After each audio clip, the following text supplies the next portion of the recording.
This is That Dope Dad Podcast. Real talk, real growth, real fatherhood. No fake motivation, no perfect dads, just real conversations about becoming better men, husbands, and fathers. That Dope Dad Podcast starts now with your host, Michael Hedgecock. 21 minutes later. For real, dude. That is fatherhood right there, man. Just fumbling your way through it until you get it figured out. Absolutely. Oh man, I keep planning these podcasts at 5, well, for East Coast or Midwest. And last week it was like perfect weather. Like 75-ish. This week it's like 90s. Oh, dude, it's 100 in here. Our office. And is it? Well, So you guys have AC out there, right? What do you mean you guys have AC? You don't have air conditioning? Well, we have AC, but a lot of homes out here don't have air conditioning because we stay between like 70 and 80, and we don't really need AC. Brother, we can get those units that we hook up to the windows. It's just comfortable weather, and then we'll get, it's not enough to get AC because we'll get heat waves like for a week, like 90s to 100, but it's not like St. St. or Missouri. Right. My cousin lives out there, so I hear all about it. So where's he live at? Yeah, so St. Louis. St. Louis, okay. Yeah, so they're about 3 hours from us. Okay, yeah. So yeah, I've been out there a few times, like it. It's pretty nice. But not right now, bro. Yeah, dude, so it's hot. Dude, it's hot. Well, yeah. It gets so hot in our office, and I'm just going to work out. So I'm just going to sweat during this podcast. So I'm not going to shower, not get ready. But hey, so tell me real quick, the speaker coming through for you is the same speaker it was earlier. It's coming through my mic, or is it coming through my camera? Your voice? Yeah. It's coming through your mic. You're getting it through the mic? Yeah. Okay, because I can hear you through my headphones. I cannot hear myself through my headphones. Oh, interesting. So like I obviously hear myself. Well, I don't hear myself through my headphones. Well, actually I do. Never mind. My bad. Yeah. If you're trying to process more. I don't want to mess it up. Like if it's working and you can hear me clearly and it's not like camera audio, it's through the mic. So like it's through the mic. It's through the mic. It's through the mic. All right, cool. Yeah. You can tell it's a mic voice. Okay, good. Well, we got a lot to learn still, I guess, with this podcasting. That's the goal of this podcast, right, man? Mm-hmm. Yeah, absolutely. It's every single one I learned something new. I'm just like, oh my God. But yeah, how's your day been going? What's your day been like? So real estate is always an adventure. Some days it's really dull and quiet and you've got nothing to worry about. And it's, you got the freedom to kind of invest in other projects. And then other days it's like just nonstop chaos. You've got a listing an hour away. And so you got to go pick up a sign and a lockbox and then drive back. And so sometimes you're in the car talking to yourself, listening to music, making phone calls, trying to make the day of it. Sometimes it's just nothing but unexpected chaos at the most inconvenient times, which, that's life. But, today was just that. I was gracious enough to make it to the gym. Had a really incredible breakfast with a guy this morning who is just crushing it in his industry and was just wanted to talk about future business stuff while trying to be in the room with someone that was pursuing the same stuff that he was through moral and ethical values while trying to get bread and take care of your family. Yeah. How long have you been doing real estate? This will be year number 6. Do you just do commercial? I do commercial and residential. Yeah. Okay. Yeah. So I started actually in the beginning of fatherhood. I was in medical device sales and then was running a company that did pre and post operative surgical nutrition. And then when COVID hit, obviously anything that wasn't, necessary or immediate kind of took a back seat. And so it just didn't make sense to continue that company. And I had a kid due in a month. So I was like, I got to figure out something. So I started training clients in the gym and then started to get my real estate license. And that's kind of how this all started. You've been pretty successful since. I mean, yes. The success I find in real estate is not necessarily the income. It's the freedom If I want to grind it out a Absolutely. little bit more and go make some more money, I've got a project coming up, or we're wanting to take a trip or do something like that, I can kind of invest a little bit harder. But if I want to be present at all of my son's games and I want to coach and I want to, make time for guys in the morning to get breakfast and just to have like healthy, hearty conversation, I can do that too. So like that's where I find the success in real estate. Oh, absolutely. That's the same how I look at owning a general contracting company. Like I can make my own schedule, coach my kids' Yeah. team, make whatever I want, go on vacation when I want. Though it still holds me down in certain aspects, but that freedom to do what I want when I want is Nobody key. sees the So, trade-off. I mean, people see your lifestyle and they go, man, must be nice. You know what I mean? You just live in the dream and you're like, well, at 11 PM, I was, going over figures and contracts and trying to make this work for a deadline that no one will ever see. But yeah, it is yep. nice. Yeah. People don't see people crossing boundaries at 8 o'clock at night trying to ask questions about this, that, or the Right. other. It's like, hey, and it blows my mind too. I have to tell clients after 5, unless like it's a huge emergency, like your house is on fire or water is pouring out of all the pipes, don't bother me. Like if you want to complain about like a piece of tile or something, we can talk about it in the morning. Well, and sometimes I envy the 9 to 5 guy. I really do. Like being able to leave work at work and come home and just to be present. But that's got its trade-offs too. It's waiting for you when you wake up. At least at this capacity, it just never stops. So you're just like, I just will absorb it into everything that I do, which is a good and bad thing. Sometimes, but it's speed to lead out here. There's 2,000 real estate agents in this area. So if you want something, you don't really have the freedom to be like, I'll get to it in a day or so. A day or so, it'll be sold and someone else will have it. Yeah. Do you have is your area pretty big? Is it a pretty big city? So Springfield is big and there's quite a bit of surrounding areas that are pretty densely populated. And the real estate market is just very saturated. Over the last 5 years, people like the hobbyist real estate agent where they were like, I'm going to do it on the side and have it as supplemental income. And so if you've got 2,000 agents and 1,500 of them do one deal a year, that's 1,500 deals that could have gone to the 500 that were doing it full time. So it's an interesting dynamic, and it does require some like, don't wait, speed to lead, go get it. But that's just sales anyways. Yeah. Yeah. And piggybacking on your 9 to 5 comment, it's funny you said that today. So I have a flip that's not really going well. I have, working on this podcast, working on a couple other things. And I was just driving around today. I'm like, man, sometimes I just do this to myself. You just put so many eggs in your basket. Yeah. And there's just some weeks where I'm just like, why am I doing this? I want the 9 to 5. Yeah. And then you don't, and then you don't too, bro, because no, because it's one of those things where like the pressure is a privilege. And if you don't get to that point, like you got to remind yourself that it is, because you prayed for a full plate and now you got to eat it. So, and we do it to ourselves. Trust me, because I'll be the first person to be exhausted at home being like, who put all this on me? And I look around, I'm like, oh, shoot, I did. You know what I mean? I committed this to this motherfucker right here. For real, dude. So I don't know, man. It's just one of those things where it's just a constant self-reflection where you have to be intentional about knowing the workload is a blessing, because there were seasons where we had no work and it was tight and you had to really scrape to make it work. And so now, what we looked for, what we hoped for, what we prayed for is in front of us, and it's just our job to go get it now. Absolutely, man. Well, yeah, let's dive into this, brother. Let's do it, man. Yeah.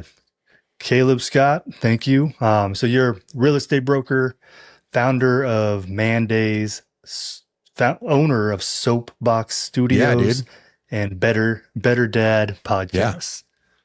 So you got a lot on your plate. It seems like it's some days adventurous. Yeah. So I definitely want to hear all about all of those. Because the Soapbox Studio, the Better Dad podcast, hear all about it. But reading through your story, there were several times where I had to stop and kind of reread some of them because you really gave me some depth and you're really open and vulnerable. So I really appreciate man, that for sure. because I think every dad that's going to listen to this podcast and tune in is going to hear a piece of themselves in your story. So, and fathers, dads, men sharing their stories allows other men, to know it's okay for them to be feeling a certain way. Yeah, of course. Or be going through some kind of darkness. Of course. So kudos to you for definitely jumping on this podcast and about to spill all your beans. So where I like to start is way, way, way, way back. Little Caleb. Tell me a little bit about Caleb Scott as a child from when you remember running around 3-4 years old. Yeah. What was life like for little Caleb? Man, I grew up in suburban Midwest Christian household. I really was super blessed. Mom and dad were together, had a nice front yard. Our house was the family house that everyone came to for Thanksgiving and Christmas. We had a pool in the backyard. Like we really had, looking back, my childhood feels like almost a different lifetime. It was so 90s, like perfect. Technology wasn't a big deal. You did things in person. The dinner table was where real conversations were had. I don't know, it's just like a time that I cherish so much. So I grew up in a Christian household. Mom and dad were together. Mom and dad served at our local church. I was the only child. So, I was very well taken care of. I was the center of attention. I played sports. I played piano. I was involved in everything that I could be involved with. It was, I was a very let's go get it from an early age. My dad was the bread maker. My mom was the homemaker. And so that kind of old school dynamic really worked. And I saw it work. I never saw my mom in a weaker, more inferior light because she did so much so that my dad could provide in that regard. And I really valued that dynamic, lived out in front of me. I had home cooked meals. I played basketball in the driveway. I was very privileged to have what I had as a child. I went to the same school, kindergarten through 12th grade. It's a Christian school here in Springfield that my son now attends. It was a huge part of the shaping I am now as a man. As I look back on it, I'm super grateful too, knowing what principles and core values were instilled in me at such an impressionable age. But yeah, man, I just really remember, I don't know, like some of the stuff that I remember, obviously there were bad times, but one thing I really specifically remember from my childhood is that any friends that I had whose parents weren't together, I always thought I had like a leg up on them. They would always say, I'm going to my dad's this weekend, or I'm spending a few days with my mom. And I just remember thinking, that's not me. It could never be me. I don't even know what that looks like. My parents fought, they'd have loud drag outs and whatever. I thought every family did. But they were together, and that was a big deal. And so I just thought kind of the way things went and operated were just the way things were supposed to be. Yeah.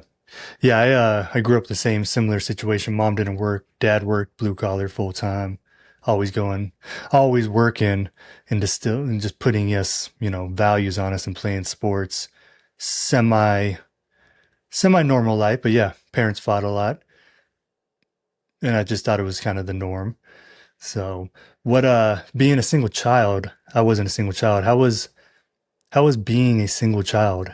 When were you born? What year? 91. I'm 35. Oh, okay.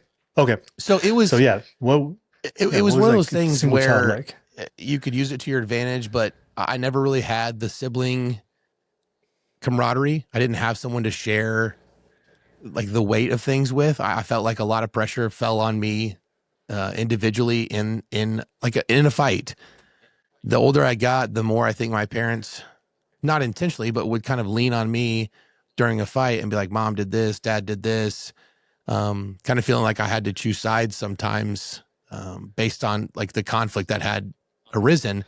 But also being an only child meant that I had very intentional focus on me. I mean, like my sports, my school, my efforts, all of those things were very well attended, well supported. So there were a lot of things my parents did really well for me together at that time in my childhood. It wasn't until I kind of, when I entered high school and I started to really socially understand certain things and start picking up on things that I finally realized, this may be a little bit more broken than I thought it was as a kid. Yeah, definitely. Yeah. In high school, that's when I kind of realized my parents were not, they're parenting, but they weren't together. Like you can definitely see they weren't mentally with each other, physically with each other. Right. They were just playing the part for us kids. And yeah, that you can feel that like as a kid, like that emotion and yeah, the parents coming to the kids doing the dumping of their feelings about the other parent, like that just pours anxiety. That's what I got. It's just like the anxiety is like you're talking bad about my mom or you're talking bad about my dad. When a parent doesn't understand, we'll get into this co-parenting, but a parent doesn't understand when you're talking negative about the other parent, that makes a kid feel a certain way because that kid has a connection to that parent. So they feel they're that way as well. Yeah. And it just mentally can really pound on a kid. So, there were times that I was told, hey, if it wasn't for you, I wouldn't be here. And I think maybe when it was said, it was meant with love, but what it did to me at that time was put an insurmountable pressure on me to be like, if I don't perform, if I don't do everything that I'm supposed to, I could be the reason one of these parents leaves. And I can't screw up. I can't. That's unfair. And so if I did screw up, I hid it. And I fought really hard to give this squeaky clean appearance and performance in everything that I did so that I wasn't responsible for the division of my family. Yeah. That's tough. That's really tough because that's just the parents, and not banking on your parents, but a lot of parents do this. That's just them not facing their own situation and problems. And dude, we got to remember too, like 30 years ago, there wasn't any of this information. There weren't dudes doing podcasts about emotional regulation and trying to be, you know what I mean? Like our dads were just hard men. They just worked hard. Their default emotions were I'm fine or I'm angry. And that had 250 other emotions inside of those two things. And so, I have to give my parents some grace too, because they grew up in a time where this kind of stuff, this conversation was never had. I looked at like the friends that my dad had, and I don't know, they'd see each other at events or family gatherings, and they'd go, well, how's work? It's good. How about you? Oh, the boss is hard on me. How's the fam? They're alive. And like, that was the extent of there was no depth. There was no real conversation. I don't think they knew how to. So when it came to processing their emotions and how they were handling things with their kids, they had no clue. And so the older I got, I think the less they felt like they had to hide certain things from me.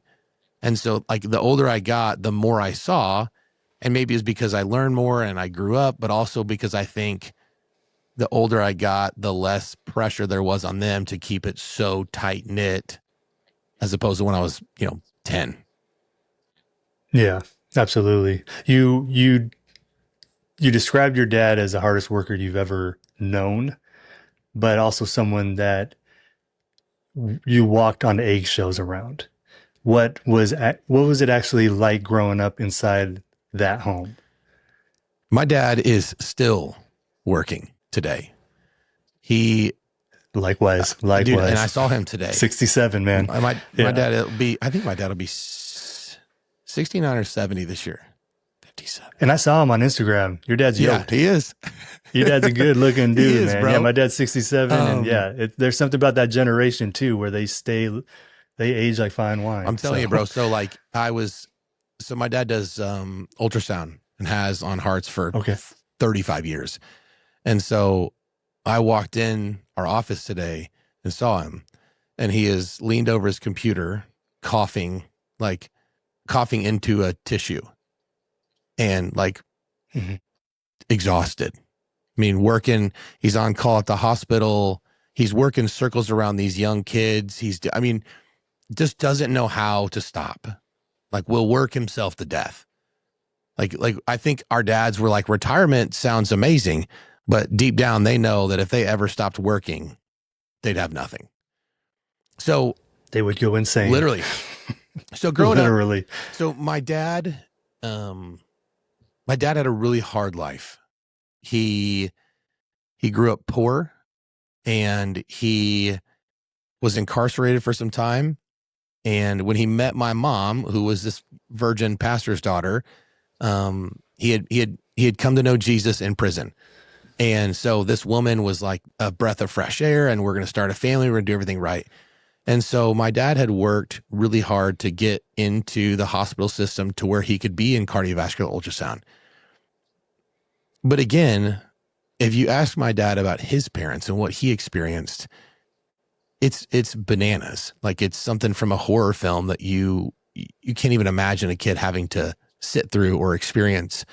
My dad's brother took his life, and my dad was a part of that and found that and was, deeply affected by that.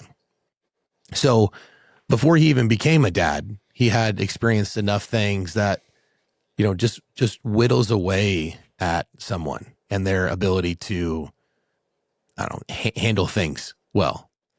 So my dad, like I said, came from that generation where he was just angry. Angry was a default emotion for everything. And I think it's just because he didn't know how else to respond. And I want to be very careful because my dad will be the first person to watch this podcast. And I want to make sure I'm very honoring to what he's done in my life and is currently doing in my life as a grandfather to my son now. But I also want the men that follow your podcast to feel and experience what I have felt and experienced at a level of honesty. So my dad did a lot of things poorly. His emotional regulation was minimal. He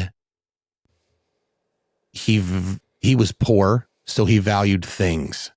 I would play basketball in the driveway, and if the ball would hit the rim a certain way and bounce and hit the garage, and he heard it hit the garage, I can still as a man hear his voice, the anger, the yell that came out of the house or came out from around the garage about me hitting this garage.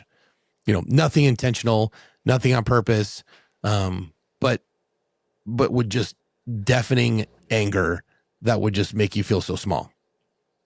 I remember him being mad at referees at my games. I remember him being mad at coaches, mad at other parents, to the point that my parents wouldn't sit together because he would be saying angry things at other players or coaches or parents. He was always wanting to fight.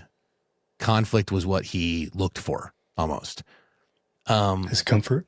And so my dad, as the income earner for our household, I'll never forget, we would have family come over, and they would all stay at our house because our house was the fun house to be at and celebrate for.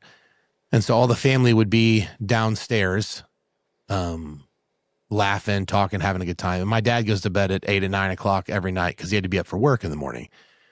And if you were ever too loud or having too much fun or disrupting his sleep, I'll never forget hearing the sound of him coming down the stairs, looking around the stairs and screaming at everybody because he had to be at work to pay the bills the next day.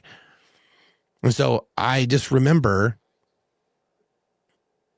him in these two lights. My dad's very charming, very charming. He's a sweet, sweet man. And also in another light, he can also be a very angry, fiery driven man. And there was very rarely you saw an in-between to both. And so that eggshells I saw not just in my life, but in my mom's life too. And as a mama's boy growing up, a only child watching your mom, walk on eggshells and to be yelled at and to be screamed at and to be told things that, I would shoot a stranger in the face for speaking that way to my mom. Like that put a wedge between kind of my dad and I in that time period. But again, as angry as he was still there. And so like there was a part of me that just said, angry or not, he still sleeps here. He still eats here. He still shows up here. But there was a time I was probably 14 or 15 and my dad wanted to build on to our house. It was like a separate garage. He wanted to have an extra 2-car garage that was going to have like an attic upstairs for storage. And we were going to be able to, it was going to be a great addition to our house. And my mom was so against it. And I remember being so confused hearing my mom's objection to this, because why would you not want something so great for the house? And so then my dad moved his private gym out there. And so my dad was like religious about weights. Every day after work, he'd work out for 2 hours in the gym, come in, go to bed. And so what I saw was that first it was the gym. And then he wanted to get a TV out there. And my mom and him fought about that. And then he wanted to get internet out there for a computer. And my mom and him fought about that. And I just was like, why are you fighting all of this stuff?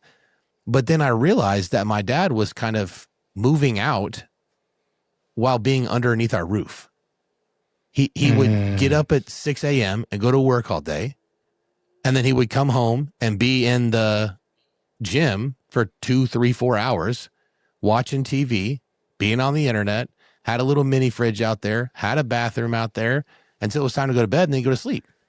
And so when I finally was like 18, 19 years old, I go, I didn't even realize that my dad was kind of moving out underneath my nose, trying to justify it through the gym.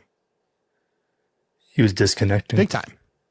And again, yeah. And I think that disconnection yielded some of what caused the ultimate break in our family. I think the lack of accountability and the exposure to, because I mean, we got the internet, you know what I mean? Like we were the generation where the internet was given to us. And so where we had to go find dirty magazines or, you know what I mean, see them in real time, then all of a sudden you could just find anything you wanted on the internet. And I think that really opened up Pandora's box in a lot of men's lives that they were not prepared for, that really fractured a lot of their relationships.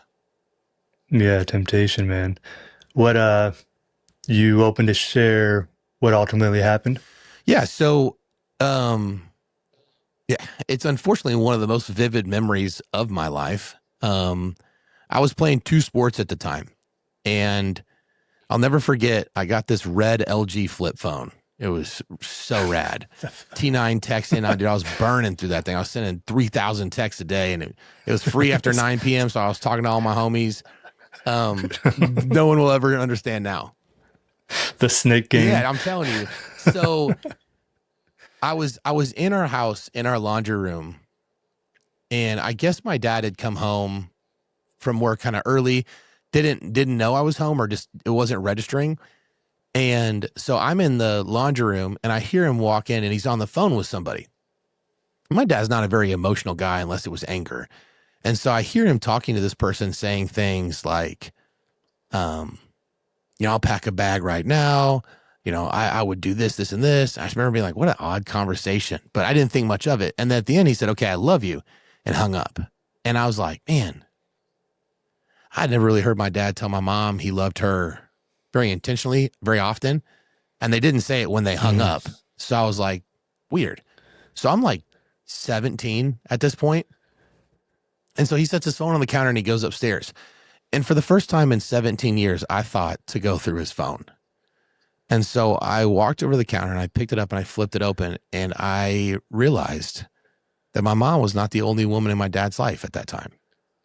And I was heartbroken. And I was like, in one moment, I was flooded with so many emotions I wasn't prepared for. Like anger was my number one. Like, how dare you? But number two, I was so embarrassed because how could I have missed it?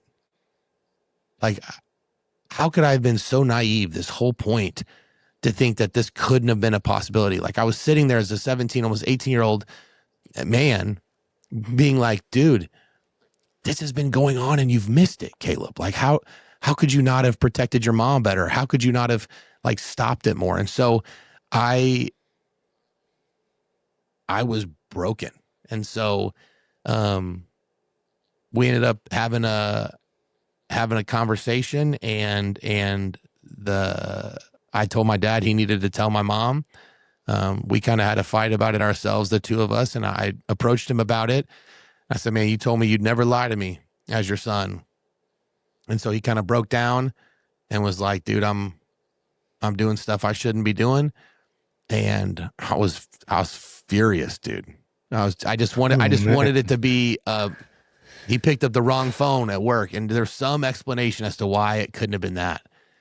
And so then we had this blue leather couch, sectional.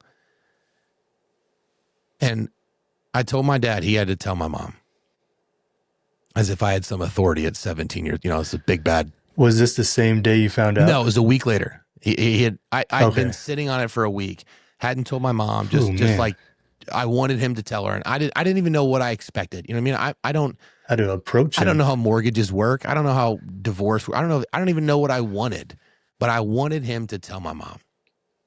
And so I came home from school one day. I remember opening the door from the garage into the house and feeling like I had to push it extra hard to open it because like the house felt so heavy.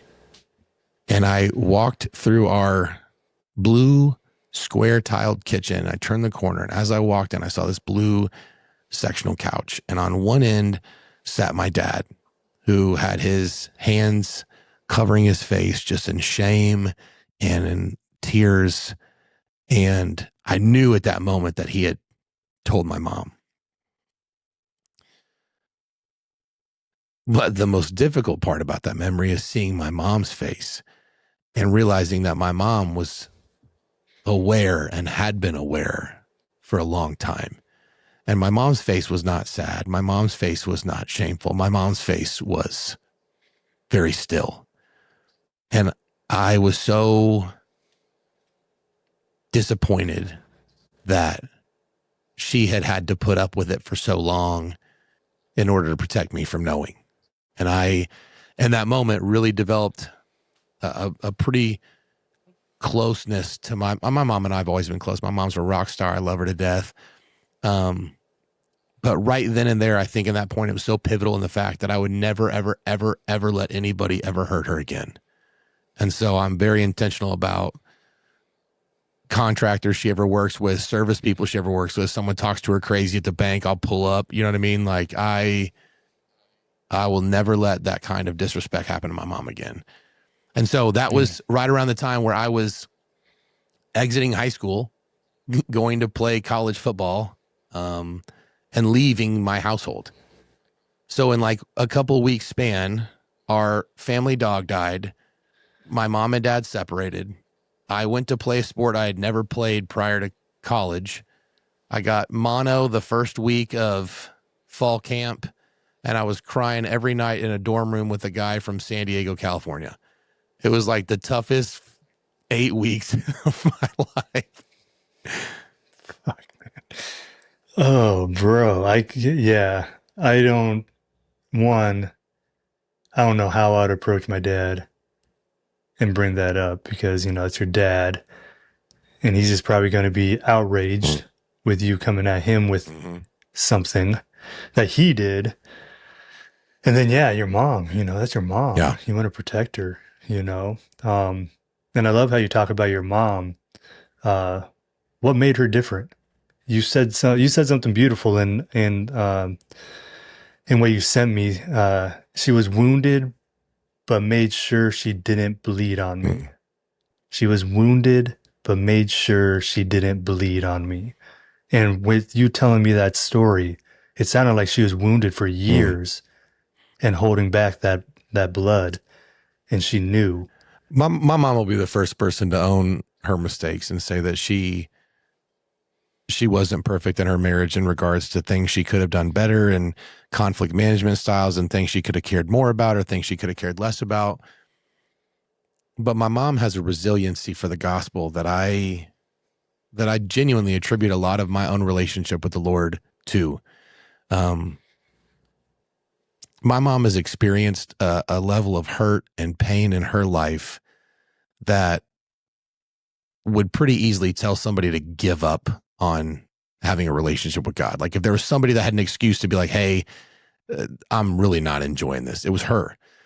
And what I saw when she experienced this kind of pain is instead of blaming God or exiting her relationship with the Lord, she leaned into it.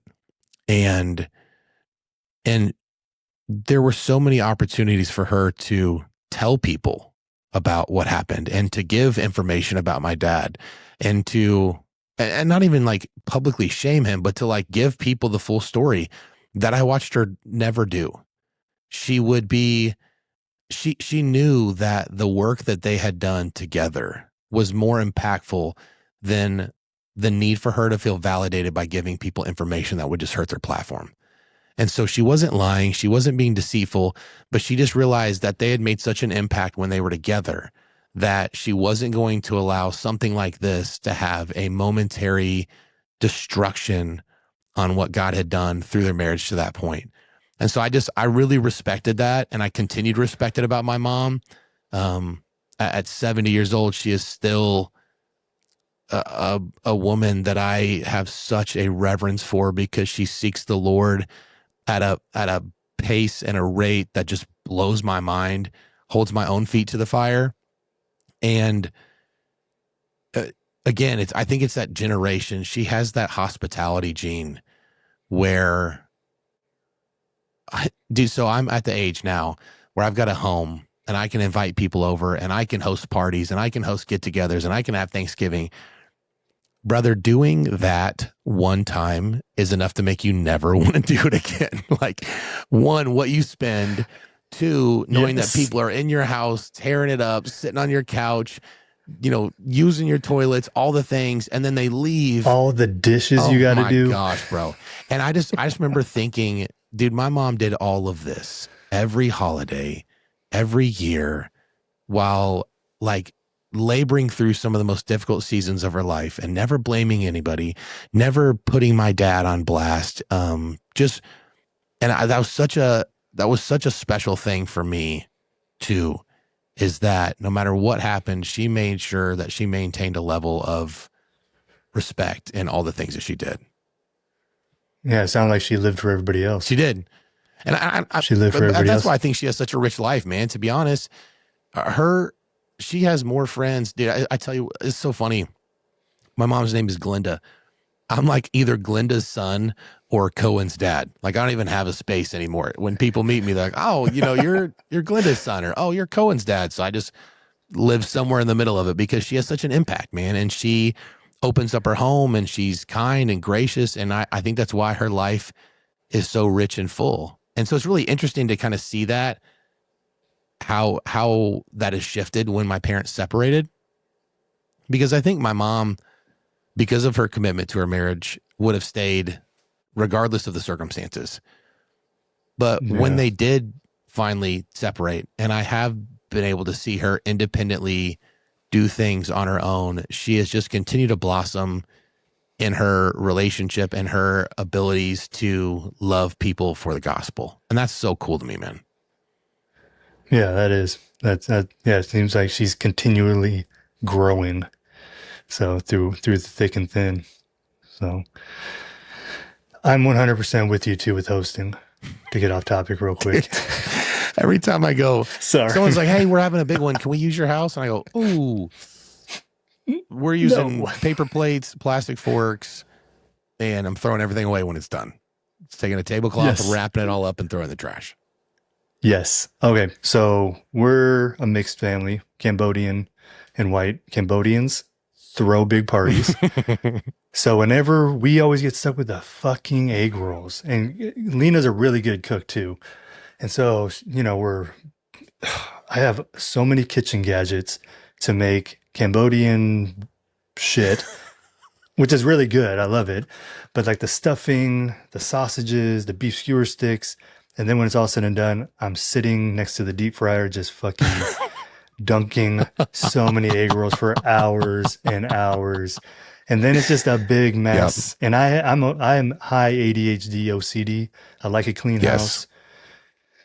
And I know it's me, and so I try not to spill it too much on the family, but yeah, Yeah. man, hosting and dishes and your couch and your toilets, like the house cleaner just came 2 days ago, Yes. and now it's, you know, Yes, bro. I feel that. so We had a party Saturday at my house, and it was so great. It was such a good time. My neighbor does this big fireworks show, and I had so many people out there, and I looked in my backyard and it was so full, and I was so grateful. And then they left, and I was like, I hate all of this. It's like, you know what I mean? I just had, like, when the sun came up, there was like random stuff in my yard I had to go pick up, and that's just I'm a Scrooge when it comes to hosting, I guess sometimes. yeah, no, I'm 100% on that, man. Oh man. So, do you think your parents realize how much kids watch and handle pain? Do you think they understood that while they're parenting? I hid a lot of my pain from my parents. I hid a lot of pain from a lot of people. My best friend Chesley um, got most of it. Mm, He heard it and saw it, and because I mean he spent every night at my house, and so when somebody else saw your home dynamic, it was so weird because we lived it every day. It was just the norm. But when you had somebody over and you watched them see what you saw as normal, and you were like, "Whoa!" All of a sudden, it had like a different taste to it. I don't know. It was just weird because like not everybody's household was like mine. Not everybody's dad slammed doors and yelled and, you know, yelled at the dog like he was going to kill it because it barked too much. Like that wasn't the standard. So I think my parents knew that a divorce was going to have an impact on me. I don't know. I don't know. I know they considered me. I know that's why they stayed together as long as they did, because they wanted to protect me. I don't know if it did protect me, to be honest, but I think their heart was in a position where they were attempting to, if that makes sense. yeah, it's funny because yeah, I think my parents, I think my dad held on for as long as he could, and I traveled in high school. I traveled and played basketball for a select team, and I remember I was in Dominguez Hills in outside of Compton area, and I was in the hotel room, and my dad called, and he asked me straight up, he goes, "Are you going to be okay if mom's not home when you come home?" Mm, And I'm like 15 or 16 at that wow. time. I'm like, sure. And then I come home, mom's gone, little brother went with her. And so I'm like, what the fuck? And yeah, it was fucking so intense because like, you're having a great time. There's Yeah. conflict, but you just didn't know it was going to go down like Yeah. that. And so, yeah, and me and my dad, we're good. We're really close now. I mean, we have, just like probably you and your dad, the ebbs and flows, Yeah. but now him as a grandpa, me as a dad, we're really Yeah. solid. And we recognize our past and we've worked through it. Sure. But yeah, when at those times, yeah, I think parents really hold on to, I mean, myself, I held on as long as I could because I didn't know how it would affect my kids, I don't like looking back So now as a man. I don't know what I would have rather wanted. I don't know if I wanted to grow up in a yeah, broken household. true. I don't know if that would have been better. Maybe my mom and dad would have Oh, been independently happy, and I could have thrived in that situation. Or maybe yeah, the efforts they did sacrificially to stay together in something that was hard was for my benefit. I don't know. I know that in my yeah, own life as a dad, um, I it happened with us early. So my son has never experienced conflict between me and his mom. We've kept that away from him. So I hope that what we're doing is the best thing we can be doing for him right now, because yeah, there's no there's a lot of parenting books out there, but they're not contingent or specific to your situation. They're not your life. Yeah. No. The only parent advice I give to anybody, when anybody asks me parent advice, they're like, "You have any advice?" I'm like, "No. Every kid's going to be different. Yep. The only advice: make more money because they're expensive." That's true, dude. My only advice I ever say is be overly prepared.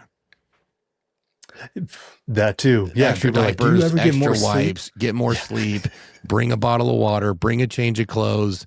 In my truck right now, I have like an uh-oh bag. And it's got like an extra white monster, a water bottle, some wet wipes, a change of clothes, like just in case something goes down, which inevitably happens, we are prepared. Well, and the funny thing is, when you don't have it, it's going down. 100%. 100%. Dude. Yeah. Every single time.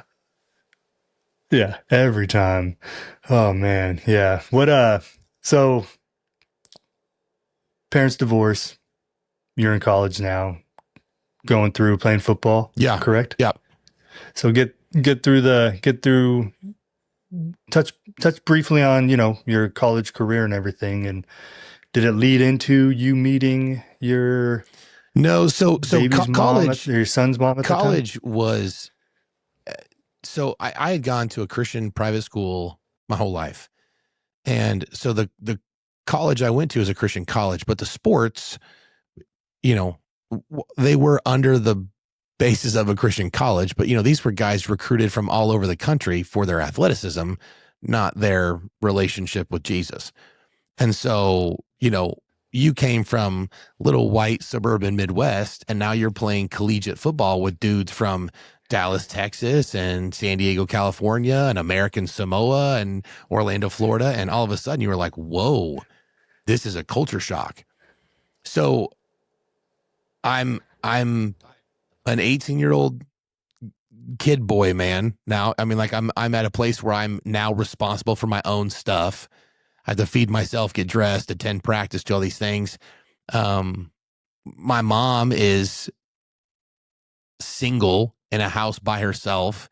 So I'm trying to learn so again, I didn't play football in middle school or high school. I walked on in college on accident. It's a crazy story, but nonetheless, I'm trying to that is crazy. I'm trying to learn this sport at the collegiate level while knowing my mom is at home going to sleep by herself. And so like I really carried like a lot of just anguish going to bed.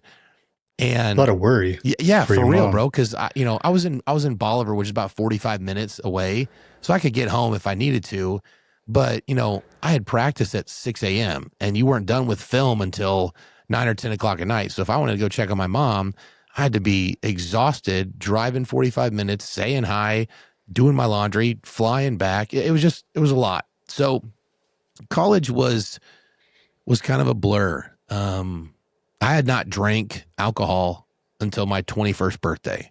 Not a single drop. I never did. It was never appealing. A lot of the people that I saw do it were always hiding and in trouble, and I wanted to play sports, and so I could not fumble anything in order for me to get to play sports. I just didn't want to do it.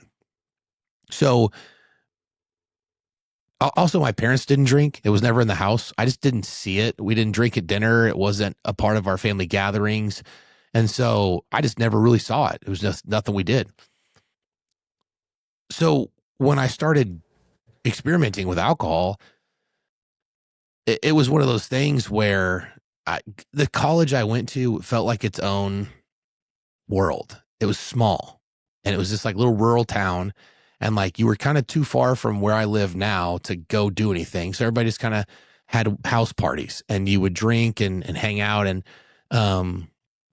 I experienced kind of what the world had as a vice for pain. And so if I was a stud football player and I was at all the parties and I was doing all the cool things, then I didn't have to think about my parents' marriage crumbling. I didn't have to think about, whatever I should have been dealing with at the time. I could just throw that stuff to the side and just go party. And so like I never got in any trouble with alcohol in college. But it was something that definitely started a trajectory of kind of finding something to fix something else. That was like the first time that ever happened. I was normally a pretty hard-nosed kid that just said, here's the problem, here's the solution, let's go get it. And alcohol kind of became this step in and, hey man, let me have your back for a minute so you don't have to worry about this. And that translated into things other than my parents. It translated to relationships with women, struggles on the football team. You know, what a lot of people don't understand about college sports is that it's an occupation. And if you're receiving funding for your athletic abilities, you can also have that funding taken away. And that's for your social behavior. That's for your attendance in school. That's for your performance in grades. And so if you're late to something at 6 a.m., or if you get an F on an exam, like you could lose your ability to have an education. And so there was that pressure that I think, you know, the regular student didn't understand. And so you wanted to have relationships with, we call them Reggies, which are regular students. But, you know, the guys you went to war with at 6 a.m. and, you know, got in bar fights with and tackled guys and bled and sweat and worked with are the only guys you spent time with. So college was, I don't know. I did it. I have a degree. I enjoyed football. I really did. But really by the time I exited college, I was just kind of getting underneath myself as to what I thought about the world and what I stood for. And so when I exited college, I took a job doing medical device sales. And it's like, it was so weird because I never wanted to be in the medical field. I had applied for all these different jobs. This recruiter called me. I went to this interview. They're like, yeah, man, you're going to do like some surgery consulting and you just talk to doctors. And I was like, okay, cool. So I got hired, and the first gig they sent me to was in Fayetteville, Arkansas. And it was a total reconstruction of a mandible. And so they go, hey, you need to scrub out for this. And I don't know what that means. And so they explained to me that I'm going to be in the operating room. They hand me a laser pointer to like point and talk through things. And so this frat boy had fallen out of a frat house, landed on his chin and blown both his condyles up into his like upper temple.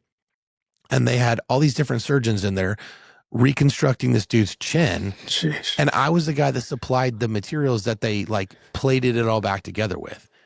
And so I'm standing as a 22-year-old kid who just got done playing college football, who doesn't know his head from his butt, with a laser pointer going, yes, Dr. So-and-so, take that green titanium plate and that number 7 screw and put it right there in that guy's face.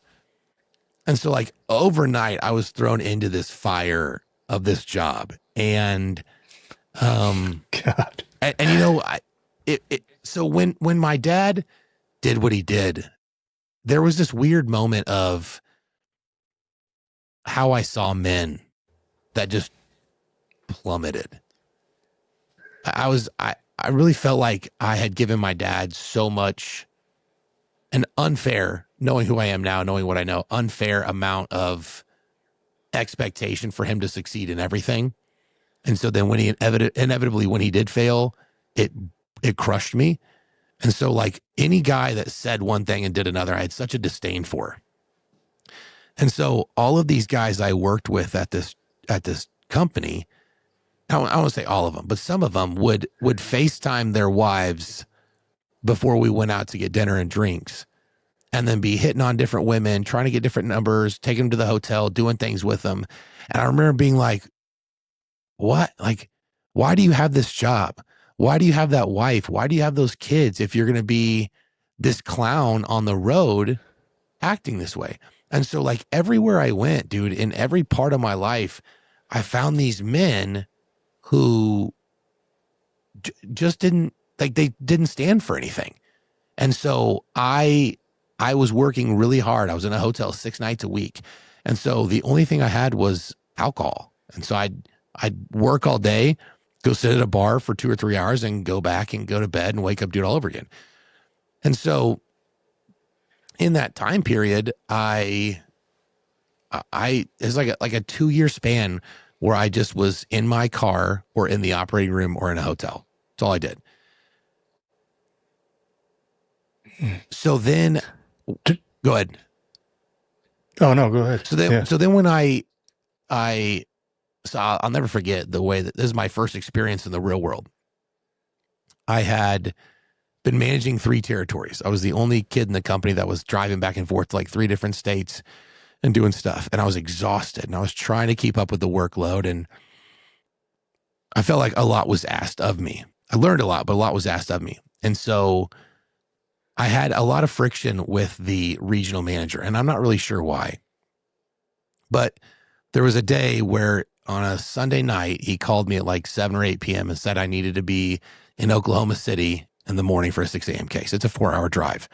So I get to Oklahoma City by about midnight, 1 a.m. I'm up the next morning at 6 a.m. in the hospital doing the surgery, get all taken care of.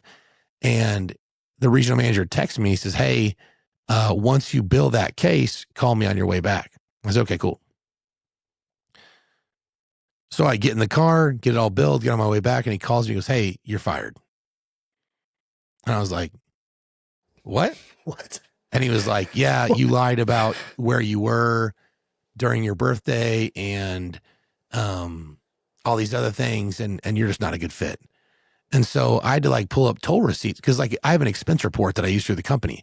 And so I said, how can I lie about where I was when I have like toll receipts that tell you the time when I was certain places?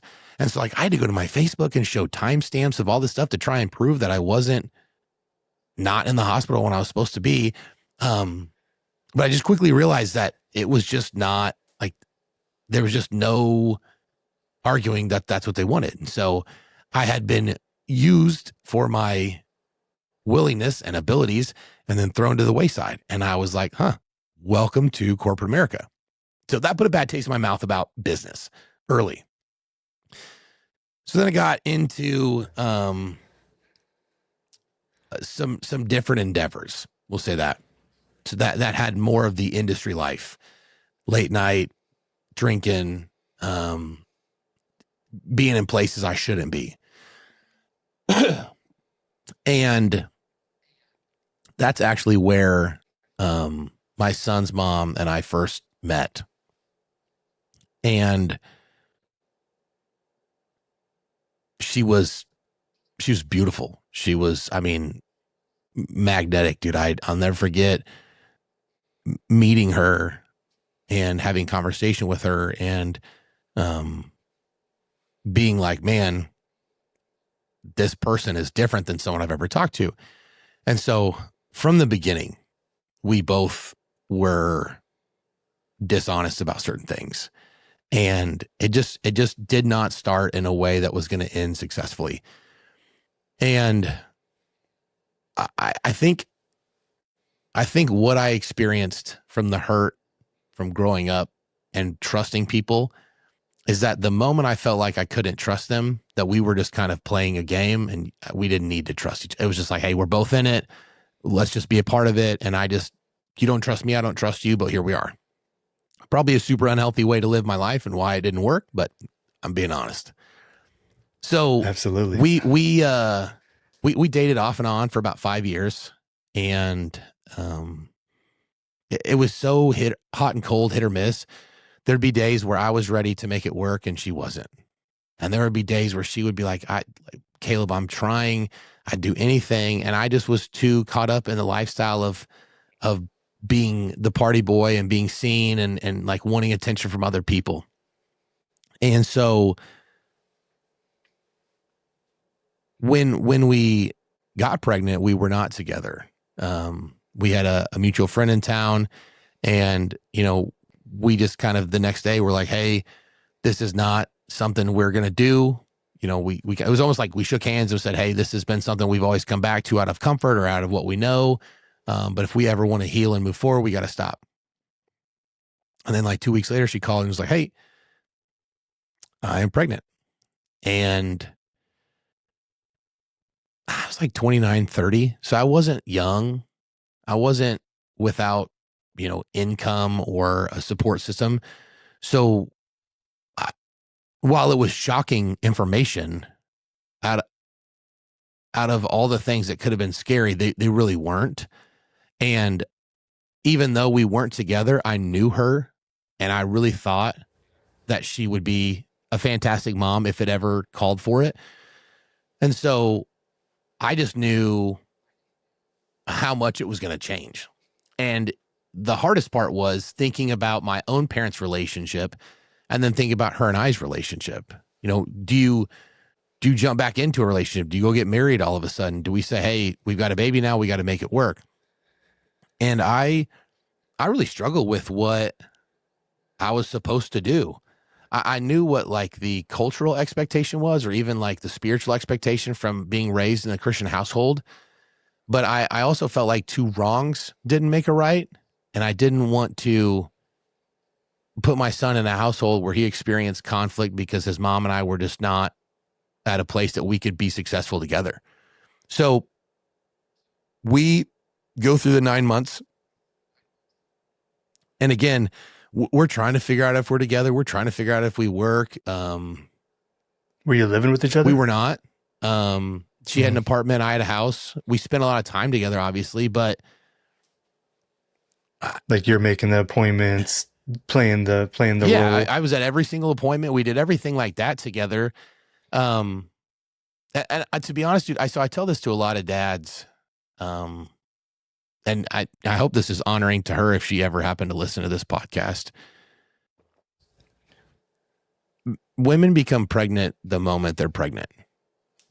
Men don't become fathers until the baby is here. Now, by definition, not necessarily, but to understand conceptually how men see it, when a baby is inside a mom, the mom is physically affected from that moment moving forward. Her diet changes, her sleep changes, the way that she feels changes, her body grows, all that stuff. To us as men, we can observe it, but it doesn't change anything for us. So we don't have that physical connection that women do. And so every day her body's changing. I'm seeing it, but I don't have the same understanding and feeling that she does. And so it was kind of, I think she was very disappointed that I didn't have the same reaction to it that she did or that she wanted me to. And looking back on it now, I can totally appreciate how she felt in that regard. But dude, even about 90 days in of being a dad myself was kind of the first time I realized, oh shoot, you're mine. You know what I mean? Because I don't know. I didn't have it. I wasn't equipped for that part of it. So we had him in September of 2020, which was September, what date? September 10th. My birthday's the 14th. Nice, dude. Virgos. So Virgos are good people. We're in peak COVID. So like her and I had been present for some of our friends' babies' births. And, you know, you got to have all your friends up there and you could have cigars and, you know, bring food and hang out in the waiting room. But then when COVID hit, that changed everything. So our families couldn't come. Our friends couldn't come. It was just her and I. We had to be in masks. It was so weird. It was so not what our expectations were. But sad. It's just sad. Yeah, it was. And so I was present for the birth. Wild experience, dude. Seeing, and again, her and I are not together. She's married and doing awesome. But watching someone go through that and experience that and to bless you with a kid, there's just a level of respect and adoration I have for her because of that. And so that was something we experienced together real time. And so I'll never forget, they take him over to the little weight table. They're, you know, wiping him off, all these things. And the OB walked in and goes, hey, mom has COVID. And so this is September 20. You know what I mean? Like what we know about COVID now is we're like, yeah, it's a bunch of crap. They were trying to control us or whatever. But then it was scary. And so I've got a newborn baby. I've got my son's mom who I also care about. And I'm like, what are we supposed to do? What does that mean? And so they said, well, we have to put her in a specific room. We got to monitor the baby. Dad, you have to leave the hospital and you have to get a blood test saying that you're negative for COVID or you can't come back. And so I'll never forget that drive, bro, being like, I don't care if it's negative. Like, I'm coming back to the hospital. Like, you're not going to keep me from being back here. I don't care what this test says.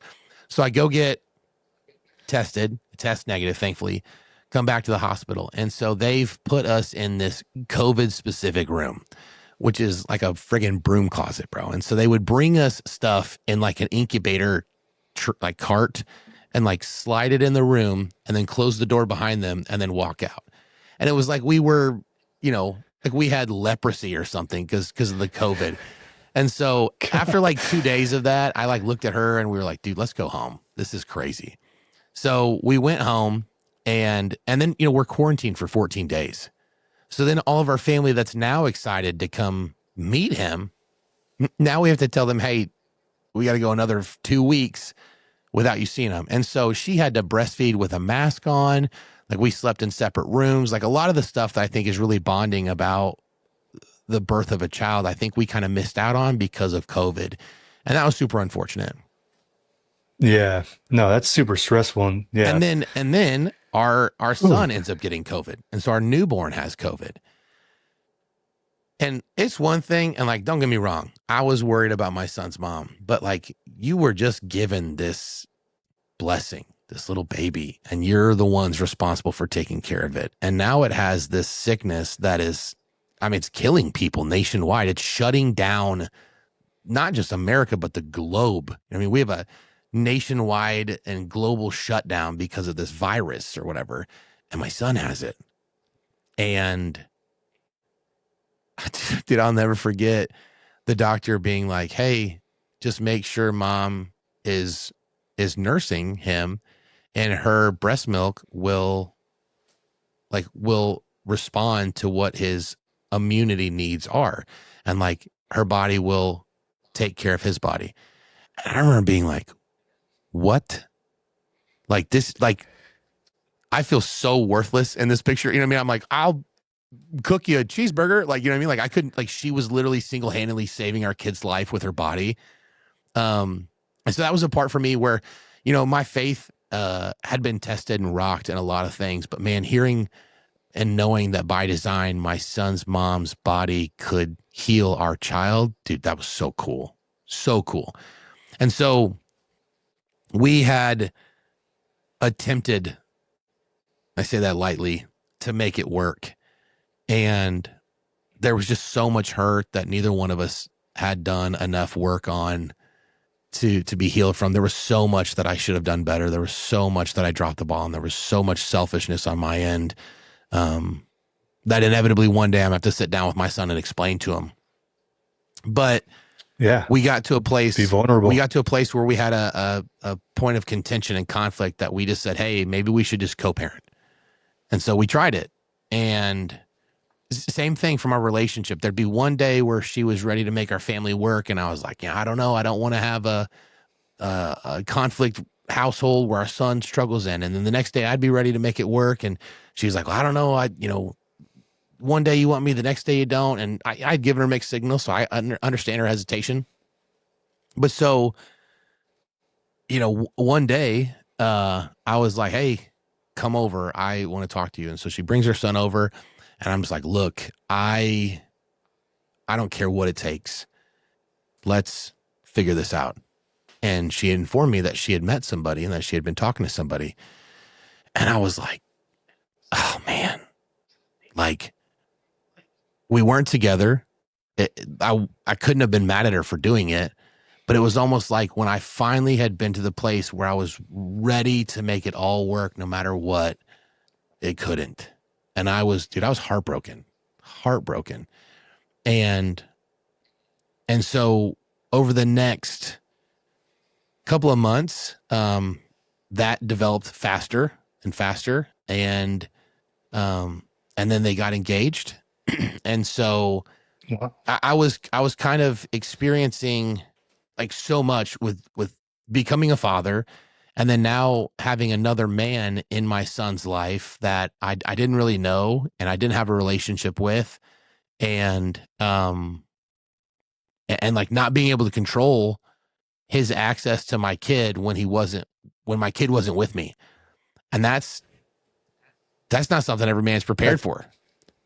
That's hard. No, I totally understand what you're saying there. And Yeah. again, it's not necessarily that I thought he was a bad guy by any means, but I just, like, that was my son. And, like I told you, Yeah. I was an only child. I didn't have brothers or sisters. I never knew what it was like for something to share my DNA.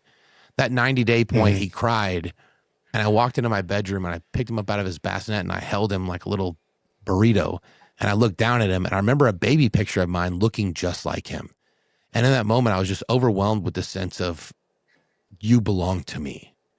And in that moment, I would have eaten a bullet for him. You know what I mean? Whatever it took. And I knew that he was mine and that he belonged to me, but even more so that, like, my voice, my heartbeat, my smell was something that calmed him. And, like, I took such a rich pride in that. And so then now add another man in my son's life that I didn't really have any control over. And dude, that was, you got to be in a good place to be able to handle that kind of stuff. And so Yeah. I'm doing the best I can with it. Probably not the best in all ways, but we're about a year into doing things, and I get a knock on my door from a police officer, and I was like, "What's up?" And so he hands me papers, and I'd never been involved in any legal trouble. I didn't really know what being served papers meant, and so I said, "What is this?" And he goes, "It's for paternity," and I was like, "What?" I don't understand. And he goes, "Good luck," and walked off. And so it was in Good luck. this yellow folder. I remember walking into my kitchen, opening it up and pulling these papers out, and I had this white fridge at the time. And I put my back up against the fridge and I just slid down to the floor and I started reading. And it was like, whoa. Like, sole legal custody, taxes, child support, like visitation rights. And I was like, what? Like, I knew that we had our struggles, but I never thought like this. Like, I got no call, no heads up, and I was floored. And so I sat on that floor for, I don't know, felt like forever, trying to be like, what do I do next? And Your son's one at this time? And keep in mind too, like, I still wanted my family to work. I still had a vision of somehow it making it. And I don't know. I just, when I saw that I was holding both of these things at the same time, like wanting my family to work, but also knowing I was about to have to, like, essentially kind of protect myself in order to keep the proximity I have to my son. So I called an attorney and like tried to learn about my options. And I never wanted to hurt his mom. I never wanted to take him from his mom. I might have said things to my best friends when I was frustrated or angry, but I would never want to take him from his mom. But we had this, it was so crazy because we were co-parenting and we were sharing him back and forth. And I had been served papers and we never talked about it. I never brought it up and she never said anything. And so I guess I was just always waiting for her to be like, hey, I see you guys serve the papers. Like, where are you at with it? Like, I don't know. I thought for sure we'd just sit down together and be like, all right, what's the best course of action? How do we make this work? Let's figure it out. Because that's Communicate, sure. Put a plan together. And so it was one of those things where we get into interrogatories. And so my attorney's like, hey, I've got to ask her a bunch of questions. Like, we got to, like, come up with questions to kind of get her and find out about her and have stuff to work in our corner. Because they're going to ask you all these questions about you and everything that she knows about you as well. And I don't know. So the dirt starts coming out. And I don't know, man. Yeah, like, I hated that part, man. And I hated that part. So unnecessary hurtful things are said. And so I've got a couple buddies right now that are going through it, and the obsession they have with information about what the other parent did breaks my heart, because I know there was a season where I was so hyper concerned with what I did or didn't do because I didn't want it to be used against me to take my son. And I also know that I had to be very intentional and hyper focused on things that she did or didn't do so that I could have to protect myself if she did try and take my son. Which takes away from both of you guys parenting. Yes. And being able to support her, you know, and being able to have, like, you know, if he fell and hit his head, I would want to share that with her. But also the fear is telling someone who you're in a custody battle with that they fell and hit their head. All of a sudden you're a negligent father and you weren't paying attention. And it's going to be used against you. So like, I just remember hating that part the most. But anxiety, just so much anxiety. These interrogatories, like a little bruise on the arm, pictures taken, dude. Emailed to your attorney. Attorney emails you. What are these pictures? Dude. Yes, it's like he was on the playground. Yeah. So these interrogatories come back, and I'm reading the stuff that she said about me, and dog, it's brutal. It's brutal, and it's someone I spent a lot of my life with, and I read things like, I don't think he's going to be a fit dad for like after his son thinks he's not cool anymore, or he doesn't have time to focus on his son because he's too busy out drinking, chasing women, or like, I just saw so much hurt in the stuff that was said. And again, she wasn't wrong in a lot of the information that she gave out, but it had nothing to do with me being a father. And I think a lot of the hurt from our relationship kind of came out in this situation that was still valid, but wasn't what we were after as far as determining fit custodial parenting. So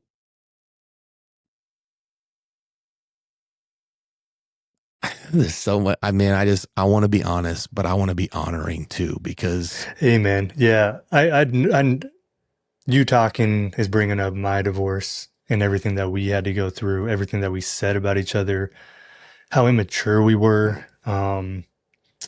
When, you know, the bottom line is, you know, I never wanted to take my son away from his mom, but I wanted her to be healthy enough mentally to be able to handle him, because there's a past, and things that she said about me or my family, you know, like, or my mom who's passed away, and things that I would have to say about her, that I didn't want to do. I remember being in court and the judge reading some of the things that we both said, and both of us are just breaking down, bro. In court, because it's just like, we don't want to hear this. We had to say all these words trying to defend ourselves. We don't want to be here. We don't want to hear this. But we both could not stop, you know, because somebody has to win, and that's the sad reality, is somebody has to win. Yeah, thankfully we settled outside of court and mediation. I think we did our too, mediator after $50,000 plus dollars. Yeah, it was a costly experience for sure, mentally and monetarily. Calms you down real quick, bro. Like, I'm at the point in my life where I don't give a fuck. Do you know what I had to go through for 2.5 years as a dad trying to win custody of my son? That doesn't bother me. Yeah, and all. And now, you know, the mediation was, in my opinion, fair. We settled on a pretty even split, and I think the parenting plan we have in place now is really good for eliminating emotions. This is just what the parenting plan says. It's not her picking. It's not my picking. It's just what we default to every year. Now, if we want to have a day where we go, hey, can you have him extra, or can I have him here? Like, we work through that together as a team. But the parenting plan has been very successful in helping kind of keep us in line without getting some emotions involved with it. But yeah, I'm with you, bro. Like, I really believe that God has brought me into the season where I'm at now, especially with this men's outreach program we have, to like talk to men who are in this situation. And I hate it, dude. I hate it for all men. It sucks. It is not something you should ever have to do. It's a attempted fix at something that was never planned. Like, we never planned for divorce. Divorce is not a good thing. We don't want divorce. We don't want broken families. But inevitably, if they have to happen, this is kind of the recourse of action to figure out what happens next. But I know for a fact now that my decision making, my intentionality, and my love for my son was benefited greatly because of that experience. Like Absolutely. the carefulness that I have when it comes to the way I speak to her, the way I handle things, the way I make decisions. I'm not perfect by any means, but I am so in love with being a dad because I had to fight to be one. And so, it's something that's a wound for me for sure. But looking back on it now, I'm grateful that I walked through it, and I've now got some perspective to be able to share with other men that are in the thick of it right now too. Yeah. It's I like what you just said too. My son Cypress will never hear me speak negatively about his mother. There could still be anger and things within me about her, but I will never make a bad comment about her in front of him, Right. because he's a piece of her. Yeah. And I hope that she does the same, which, does she? I don't know. But, there comes a point in time where you need to put your feelings and hatred for the other parent aside for the kid. And it's really fucking hard. Yeah, it is. Because, you have the parenting plan, and then sometimes you get a text, or you have to use a family parenting app or whatever, and they say something, and I tell all men, don't respond right away. Respond the next day if it pisses you off. Yeah, because they're trying to get you to, they're trying to fuel the fire. And the other thing that I think is important to understand is that before we were parents, we were in a relationship. And just because I may have healed or moved on from certain things doesn't mean she's been able to. And so she doesn't always just see me as my son's dad. She sees me as somebody that hurt her in our relationship. Yeah. And so sometimes her responses come through someone who's hurt her. And so like, if I really care about her and I really care about my son's relationship with her, then I need to hold that. I need to be able to carry that and say, man, there was a time where you participated in things that wounded her and have generated this kind of response mechanism. And that's something you're going to have to labor through. So it's just, it sucks. It sucks. It's not what it's supposed to be. And so I look at my own parent situation where they never had to do this. And, they didn't have to have a parenting plan at 18 because I exited the house. And so I'm like, maybe it was better that way. Yeah. But my son's mom and I keep our conflict between us. It doesn't make it to, my son thinks, she has another child. And so we FaceTime and talk, and I say hi to everybody all the time, and she'll tell me stories, and her and I will still talk about random things. And I was texting her last night about a cow I found in my backyard, and it's like, we're cool, man. And in the best way that you can be with someone that has some deep rooted hurt that happened in your relationship. Yeah. So it takes time, step by step. It does. It sucks too, because I hate hearing time heals all wounds. Yeah. But it does. We're impatient. We're men. Man, I'm telling you, bro. I'm a fixer too. And I just want to be like, what would it take for me to just bypass all of this hurt right now? Yeah. Yeah, absolutely. You said becoming a dad changed everything. And obviously us listening to your story, we can tell how it changed you. You said not just parenting, but it changed your business, your finances, your priorities. Yes. What's changed inside you? Did you become a calmer dad or calmer man? Were you somebody that loved, but now you're just full of love? It's an interesting question. Empathy, sympathy. Man, you know what? What changed is I cry more, honestly. Bro, as a dad, I've been a crier my whole life, Brian. I'm this big tattooed, scary guy who'll be in my truck just sobbing uncontrollably just at a stoplight. It's always the big tattoo guys. Like, everybody thinks I'm intimidating at the gym, and then they meet me like, oh, he's so nice. I'm like, bro, you have no idea. I'm like, when I go to I do psilocybin therapy. Oh, nice. Because it's a West Coast thing for sure, and that's how I get deep. But when I hit where I go and meet up with my therapist, I'm 2 box Kleenex. Get it out. Listen, if I don't cry, I'll explode, dude. I got to. But no, so for me, fatherhood put me in the backseat where I belonged. I was very self-seeking man. And a lot of that came from the way that my dad spoke about me. My dad kind of lived vicariously through me and made me think my shit didn't stink and that I could do anything I wanted.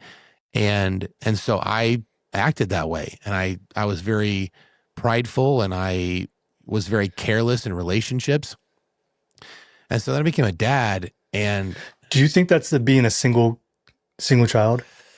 I think part of it is because you didn't have to share in the spotlight. But I also think that it like, I just asked because my son's a single child. Well, he has a half sister. okay, But same. she's 19. It's another story. She's 19. She's into my life. She's not in her mom's life. And me and her dad are really close to keep the kids together.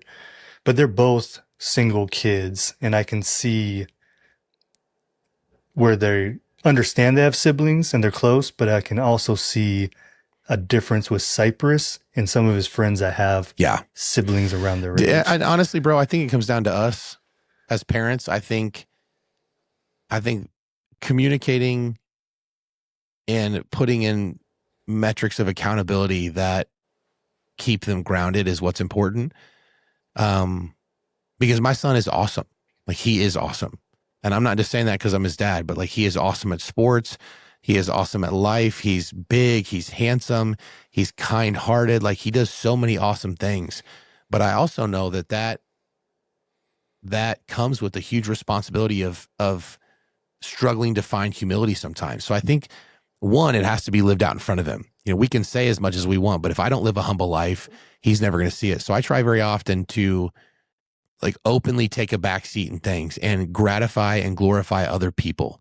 We talk about all the time, seeing good things and speaking good things. And so if he sees something that he likes, and like, so we're in Walmart the other day and he goes, Dad, check out that guy's shoes. Those shoes are sweet.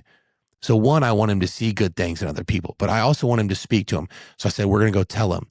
And so we took our cart over and he said, hey man, I really like your shoes. And so I think we have a responsibility to direct our kids to be that way.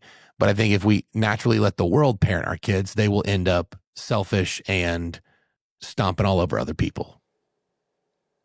Yes, absolutely. Our kid Cypress doesn't have an iPad. So Lena's a software engineer. Okay.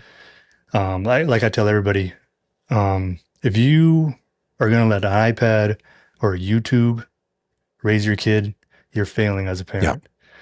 So yeah, he doesn't touch any of that stuff, and we're trying to go as long as we can to keep him away. And don't get me wrong, bro. I get it. Sometimes we're out at dinner yeah, and I need 15 minutes and it's easier for him to watch something for a second.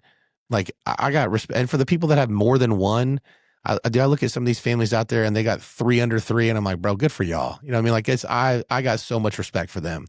But I agree. 3 under 3. Dude, I think moderation is so important with anything. You know what I mean? Like, yeah, in sports, like when he steps on the field, he's a winner, and I expect him to run people over.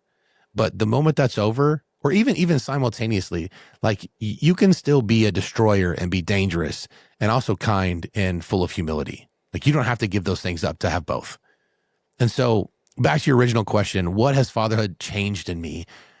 It's made me more of a servant, and in the most appealing way ever. I love showing up for my kid. I love making his special oatmeal. I love when he's tired and he said, hey, Dad, can I have a glass of Chalky Boom? And I go get the cold chocolate milk from the fridge and he's all cuddled up on the couch and I get to give it to him like that. I love that. That's what I want. So it exposed in me a desire to serve other people at like a very significant rate. Yeah, absolutely. Let's talk about your son for a minute, because I see, what you guys are doing on Instagram. I think it's really great. Okay. Matching shoes, which looks like some expensive matching shoes. He's a baller, dude. Yeah. You coach him? I do. Yeah, I got to coach basketball and soccer and flag football this year. Okay. Yeah, my son's just 100% soccer. He's thinking about, he wants to try flag football, but he's just, since 2, he's just all soccer. So I get it. And he already knows. He's like, I want to be a goalkeeper. But at his age, he's 7. He's a year older, I think, than your son. At his age, I coach a soccer team. It's just 4-on-4, no goalie. third grade 7-on-7 with goalie, but you start to see what kids like what position. And he never likes to cross midfield. He just likes to stop the ball. Interesting. And he's already said, he's like, Dad, I want to be goalie. I want to be keeper. I'm like, all right, bro. So I explained to him, we have season tickets for Seattle Kraken. Nice. They go, we love the goalie, but when he gets scored on, we hate the goalie.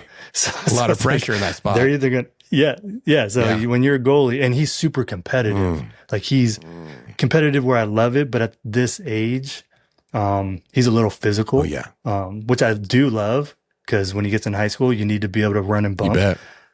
But when you're running and bumping as a 7-year-old, other parents don't like that. So, your son's probably super competitive from your nature, but you got to try to tone it back. Like when we're kicking ass. It's so tough, bro, because so the team, like all the boys that he plays with, all go to school together. And so it's so fun to see them like grow together and play together. So in their brotherhood, in their basketball season, like they were stomping everybody. They were so good. They won every game. They were fun. It was fun to watch. Well, so then when we started our flag football season this year, they didn't have a pre-K league. So we played in the kindergarten, first grade league. So I've got 4 and 5-year-olds playing with 7, 8-year-olds, and it is different. And you really grow into your motor skills and your body development and your body movement over those 3 or 4 years. And as maybe the second game we played, it was halftime and we were just getting stomped, dude. And I come over to the sideline and my son is sitting on the ground and he's crying. And I don't know what it is about us as men when we see our kids crying. Like, there's just this like, dude, what are you doing? Like, stop feeling sad. Stop feeling sorry for yourself. And so I came over to him. I said, hey man, what is going on? And so he's got these big, beautiful brown eyes, and he like wiped his nose and he looked up at me and he goes, Dad, I hate losing. And I just remember being like, okay, let's go, dude. Like my son had such a desire to win and like chase victory. Yes. I was like, okay, I can work with this. So yeah, dude, it is that like tough threshold where you want them to still be kids, but you also don't want to like dwarf that love for the game or that competition where they're sending it. They're going so hard because they care. Like I don't ever want to like stiffen my kid's ability to care. He cares so deeply, and that applies in everything. But just like you and I know, like our passion is our greatest resource, but it can also be our biggest downfall. And so we have to be very careful with where and who and what we expose our passion to, because sometimes passion can be miscommunicated as arrogance or as aggression. So I feel that 100% with what you're going through. Yeah. I don't know where the quote came from, but like, I think it was Gary Vee. He said, if your kid cries when he loses, that's a good thing. Yeah. Yeah. I ask every dad that coaches. So the tough thing for me in Cyprus was separating dad and coach. For him to understand, like, I'm coach right now. I'm coaching you. I'm not dad right now. Was there a tough part? To be honest, separating. I don't know if we ever even had that struggle. So that's good. And I don't know why. Like, we never had to talk about it. He I don't know, dude. He's awesome. Like all the other kids, so I would treat him the same way. And I think maybe that's part of it, is that he got the same treatment everybody else did. He didn't get. You don't treat him a little tougher? I didn't. I really didn't. No? Because my dad did that. I catch myself with Cy doing that. My dad did that. Now I might hold other kids to certain, like, okay, at 5 years old, some kids are out there just to be out there. And that's okay. Yeah. Some kids are out there because they care. The ones that care, I will coach differently than the ones that just want to be out there. So true. So I will give them certain responses that like the other kid, I'm like, hey man, I'm glad you're here. Like, let's just go have some fun. But the kids that are working, I'll say, hey, is that what you thought when you did that?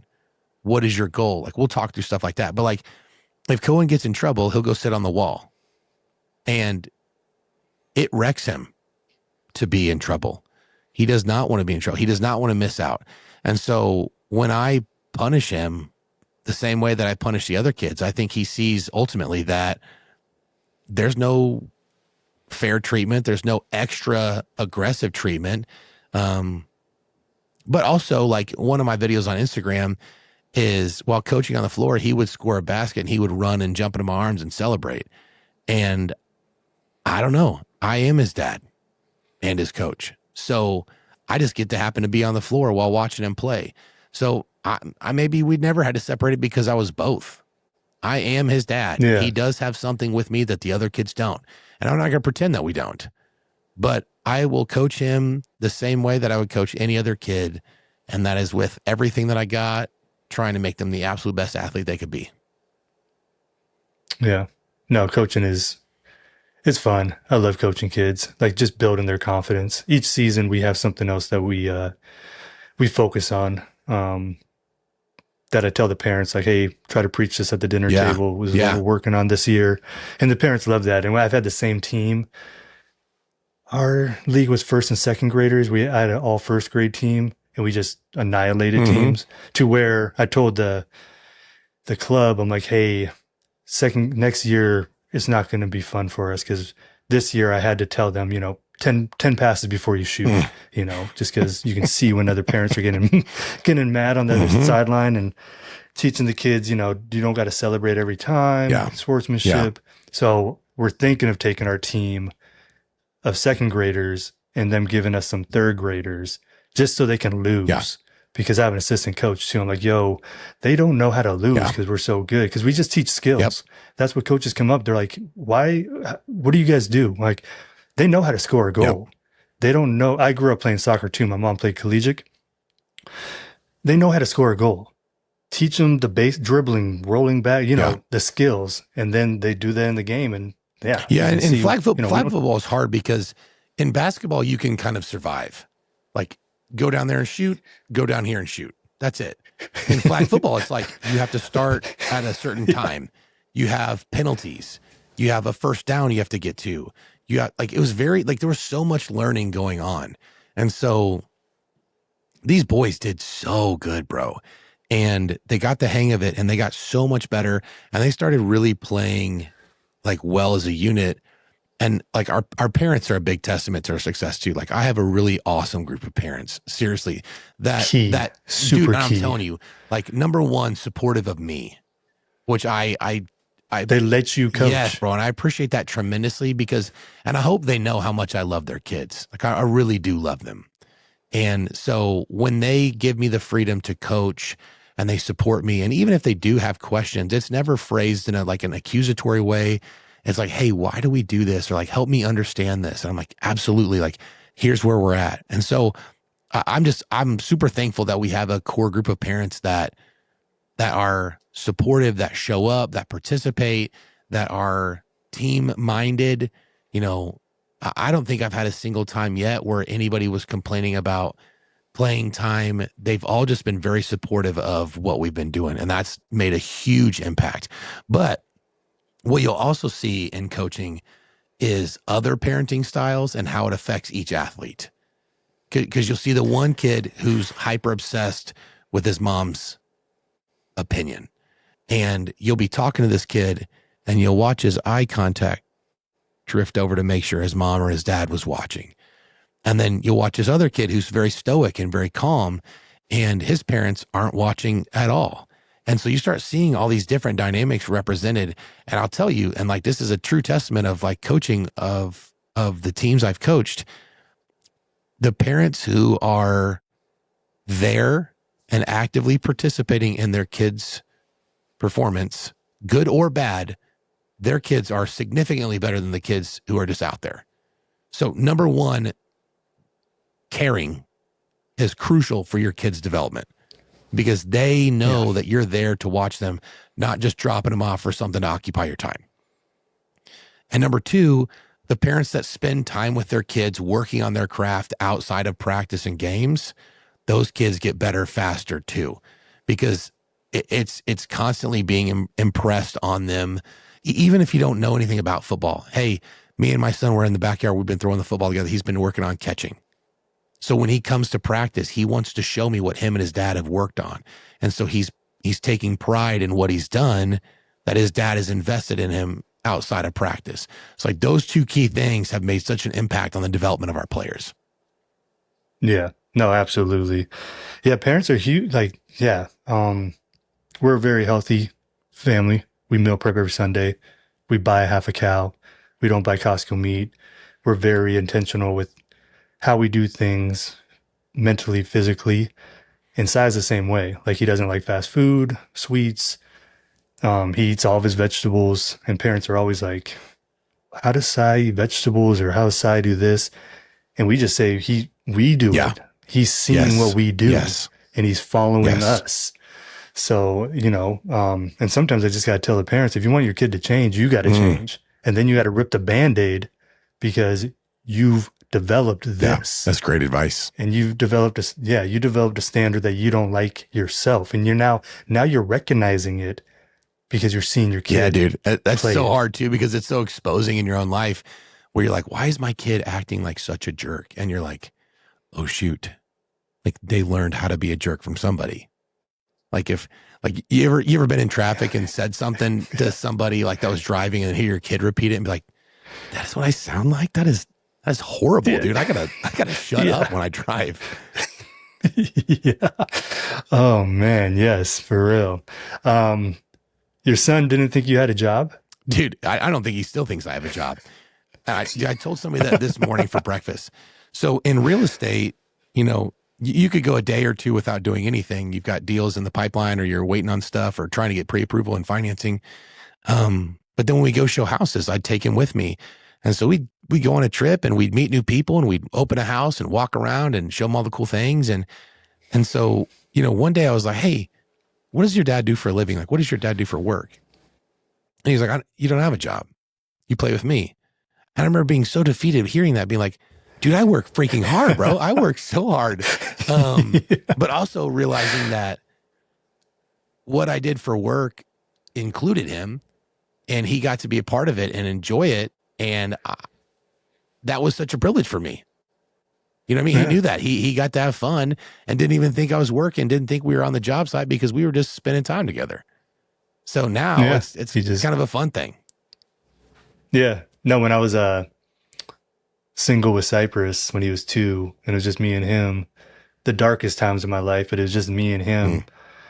I was taking him to the job sites, feeding him in the truck, fall asleep in the truck. I'd have to sit there for an hour and a half in a parking lot until I can go to the next job site to check on the guys.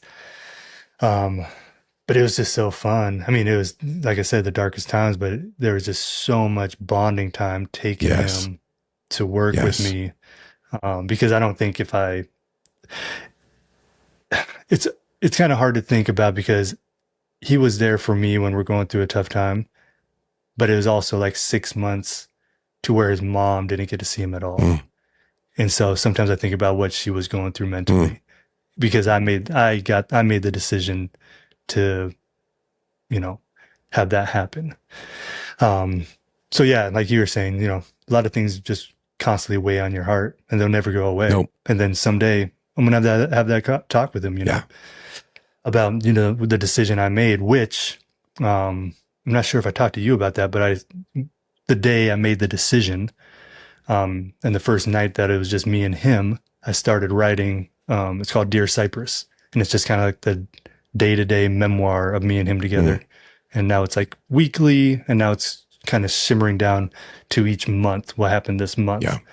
But I heavily documented the shit out of that time and go back and reminisce, and it's hard. Yeah. But he'll have clear transparency of why I did what I did. Yeah. Because, there's a broken home or there's a broken home. Yeah. So, well, and didn't want you to be now, in a broken home. It's not that I want my son to think that this is how things are supposed to work. You know what I mean? I don't want him to think that this is how his future relationship should be. Yeah. But also, I want him to know that this is still okay the way that it is. We still have found success in it, and we still are going to live rich, healthy, beautiful lives because his mom and I and her husband have essentially made an effort to make things work. Yeah. That's hard, man. And the more they see that, that's fucking powerful. And me and my ex are still working on that. We're getting there. She holds on to a lot of things. But and I have a new partner that he calls mom too, which rubs her the wrong way, but he looks at her as a mom and she acts like a mom, and it is what it is, That is the contention she's point for me, dated, man. but That's so I have not had a real serious relationship since his birth. I mean, I've had women that I thought might have been in that position, but it just didn't work out. And so my son's mom has never really known a woman in his life other than her. And so in our parenting plan, it had said, hey, no one's supposed to call anyone other than mom or dad besides biological mom and dad. And yeah. Well, ours says that too, but he does it and I can't stop him. I get it.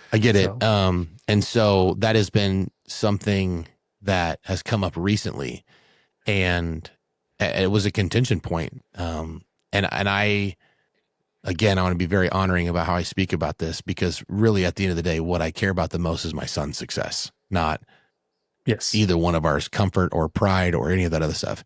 I work very, very hard.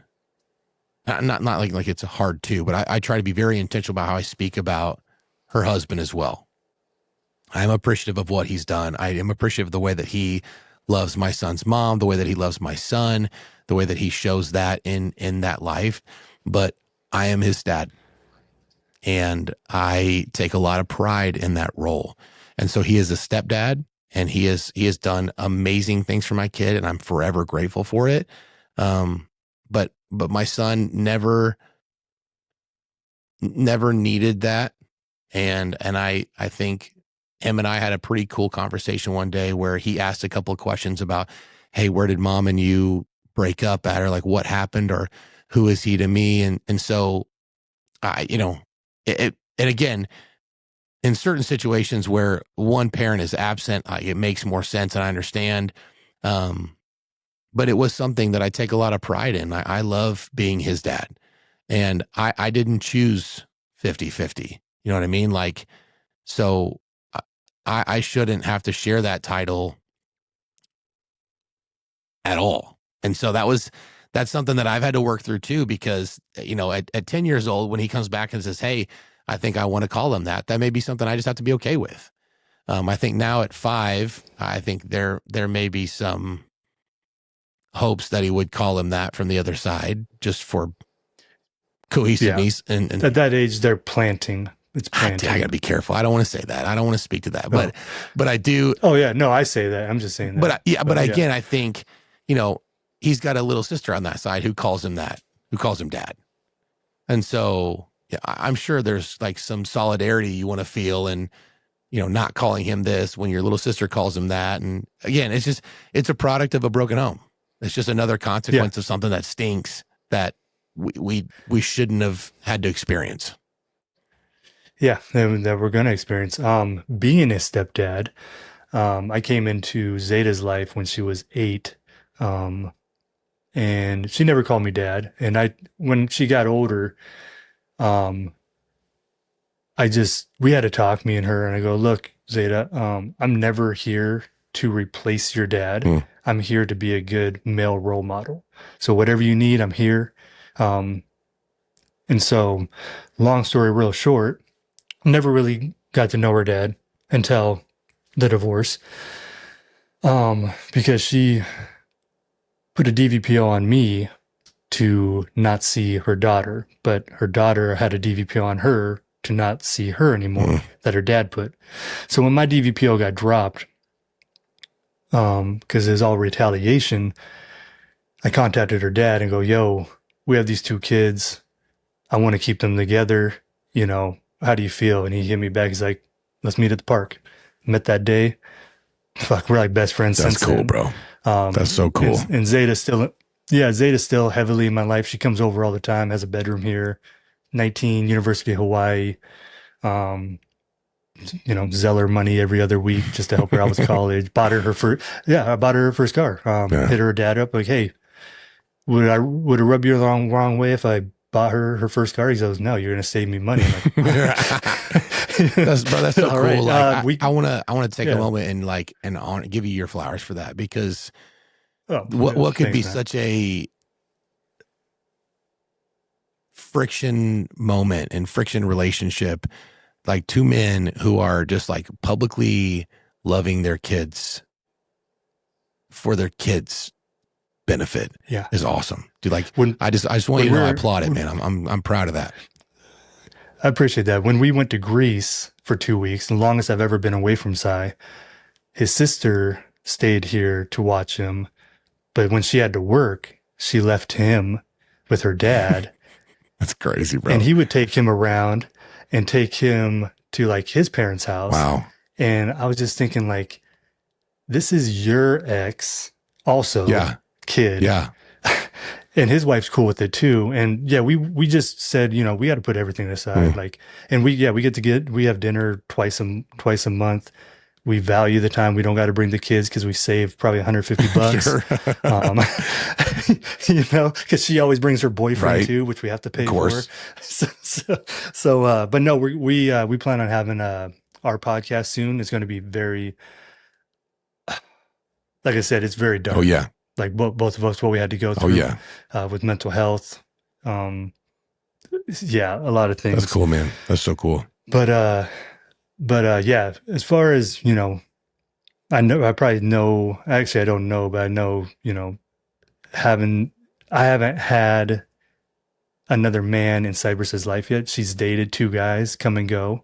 And if she does it again, I'll probably, you know, talk to her and say, hey, we need to slow it down. Yeah. Let's make sure the next guy you introduce to Cypress, he's around, because he comes back and he's like, I haven't seen blah, blah, blah for a long time. I'm like, God damn it. I don't want a revolving door around my son. I get it. So that's a tough talk that I'm about to have in the future if things don't pan out, if she can settle down with a good man. And I'll have that talk with him like, yo, just be a good dude, you know, just good dude. That's all I need for my son. Yeah. And if there's any problems in your house, please call me. Please call me. I do wish the relationship I had with her husband was better. Honestly, he kind of just stays out of it. He lets us handle things, which I also appreciate. I think that that's a level of respect that he shows as well. Boundaries. And so like her and I just pretty much figure things out, and he comes to things. He's present for his games. Like he's there for all of it. And it may just not be in the cards for us because it's working the way that it is. And that's totally okay too. But you know, hearing you guys participate in that is cool. And I hope that other men are encouraged by that, by saying, hey, like this is a dude who's actively looking to put his pride and like awkwardness to the side so that like our kids can have success. Yeah. Yeah. And so it's just comfortable. Yeah. You know, the kids just think it's, and Sai's starting to ask questions like, Zeta, why don't you want to see our mom? And, you know, it's not my position to tell that story, but I told Zeta, you know, let him get a little older and then you can share the story, but I kind of want to be there because it's direct that a little bit. Yeah. But yeah, you and your son have a saying that you guys say. Yeah. You have a couple sayings. We do. What are those? I love that because me and Cypress have sayings too before bed and every morning. Yeah, there's a lot of affirmations that we do that I want him to, just instill in him. So one of the things we say is, no person, no place, no thing that can ever keep my dad from getting to me. And so if he's ever scared or if he's ever worried or he's anxious about something going on, I'll say that, or I'll start to say it and he'll repeat it back to me. And I want him to know genuinely, dog, like I would run through a brick wall to get to you. And so no matter where you are, what you're going through, like you are so loved and you are so protected, bro. And I would rip the world apart to get to you. So we say that. Oh, yeah. We also say things like, I love that. We are contributors before we're consumers. We don't show up empty handed. I want him to understand that the world is all about taking. And we don't want to be like the world. We want to be in a place where we bring value somewhere, whether it's emotional value, spiritual value, physical value. We want to show up and be the person that people go, oh, great, they're here. Or, oh, I can breathe easier because Caleb is here, because Cohen is here. We say all sorts of stuff, man. I just want him to go ahead. One thing I love, if we say it, we do it. We do it. Yeah. It's so funny because he uses that on me all the time. He's like, Dad, you said this morning at 6 a.m. when I asked if we could stop by Walmart, maybe look at those things, you said it and we should. And so like, we'll have to turn around. I'll turn around in my driveway to drive back to Walmart just to look at something because we said we would. But that has instilled Doesn't in mean him. we're buying it. Absolutely. But bro, it has instilled in him such a firm commitment to his word. I'm like, that's so powerful, dude. In a world where we're watching men just crumble because they can't stand for what they say. Like even our politics right now are just so gross because there's all of this deception on one side versus the other side. And he said this and we're promising this, but like, man, as men, if we don't have our word, we have nothing. So I'm constantly telling him, I'm like, brother, if we make a promise, as hard as it is to satisfy that promise, bro, we said it. So we do it. Absolutely. I want to talk about your dad as a grandpa now. I know there's just something watching my dad as a grandpa now. Like, you know, he does things differently, man, now for his grandson, man, than he did for me. Yeah. And I love it. At first I was like, man, am I feeling jealousy? But then he always tells me, he just looks at me, he's like, let me be a grandpa. I'm like, do it. You love it. Because he's a single dad, or a single man. My dad's just a wine collector and loves to be a grandpa. Has your dad changed since becoming a grandfather? It's odd, man. When your parents suddenly become grandparents, it's so different because they have been the authority in your life forever. And now they're not. Now you are the authority. And so like there's this weird power struggle that I don't think means to happen, but sometimes they will like assert themselves in situations where you're like, hey, this is not your kid. You know what I mean? Like, so there was a little bit of friction early and being like, hey, Dad, we're not going to do this. Or like before you buy. So one thing that my dad did a lot for me was that he would buy gifts for me that were older than I was. You know what I mean? Like I got like a dirt bike really early, or like there were just things that like I think tried to grow me up a little bit faster. And so my dad's love language is gift giving. And so he likes to give my son things. And so he doesn't realize that the parenting I'm doing, and again, like this isn't a shot at my dad, but my dad was the breadwinner. So a lot of the parenting came from my mom during the day. But as a single parent, it's me all day, every day. I am the mom and the dad and the cook and the cleaner and the income producer and the bath giver, diaper changer. Like I'm all of those things. And so I'm also very intentional about what my son consumes, what he watches, what he eats, where he goes. And so like, if you hand my son a popsicle, I'm like, brother, hey man, I love that you want to give him nice things, but he's not your son. Like there's got to be a level of respect here where you go, hey, Caleb, would it be all right if I did this? Now, not every single meticulous detail, but now we're kind of to a point now where he goes, hey, I was thinking about purchasing this. And I'll go, no. But we're at least to a place now where we can have a little bit of conversation and leeway beforehand where I'll go, I appreciate the gesture. Let's wait on this one. Like maybe look at something different because I know that's how he loves my son, and my son loves him. He loves his papa. And I love the joy that my son brings my dad, and I love the joy that my dad brings my son. I really do. Yeah. Have you forgiven your dad? Yes. But it did change our relationship. When that happened, when I was 18, it was almost as if we went from father, son to peers, like to two men that knew each other. And I don't want that to be dishonoring to our relationship now, because I do love my dad and I do appreciate what my dad does for me. He's done so many things for me. I'm forever grateful for it. But that wounded our relationship in a way where it just shifted things. And I don't know if he'll ever fully ever go back to there. I still have respect for my father. I still give him respect. But that did shift our relationship when that happened. Yeah. No, definitely. Forgiveness is tough. So, yeah. And it's not a one-time Always thing. feel Like it's something you got to labor through constantly because you think you deal with some stuff and all of a sudden it comes up, or you have a conversation that remembers something, or you get out of your own emotions and you're like, man, I'm going to be mad about this again. So it's not something you can just decide to like deal with and handle one day and then just walk away from it. You got to be constantly working on it. Yeah, absolutely. Absolutely. Man, brother, this has been an awesome conversation. Ready for some rapid fire? Yeah, hit me. All right, man. Favorite father-son memory? Oh man. Gosh. Most recent. I think our last football game, he he's so special and he loves to win and he loves his team and he loves to compete. And the very last game we had of the season, we had like a doubleheader and it came down to the very last play.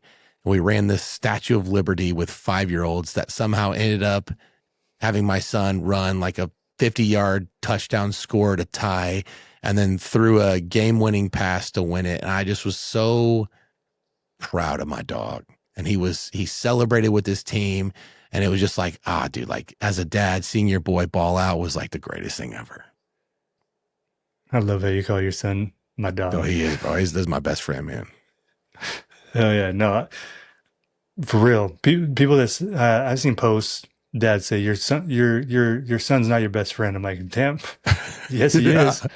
Yeah. I don't give a fuck. Right. I don't know who your son is, but my son's my best Right. fucking friend. Right. So them motherfuckers see me cry more than anybody. real. So yeah, Real. he's my best friend. He's kept me. He's so kept good me alive, too, bro. Because like that's what I think. One thing that I missed out on having with my dad is that as men, we have a hero complex for our kids. We want our kids to think we're the hero. But like hero work isn't done in flying around. It's what you do in the day to day where you remind your kids, hey, I am a broken man. I'm going to mess up. And so I'm going to frequently apologize. And I'm going to go down to your level and I'm going to tell you I was wrong.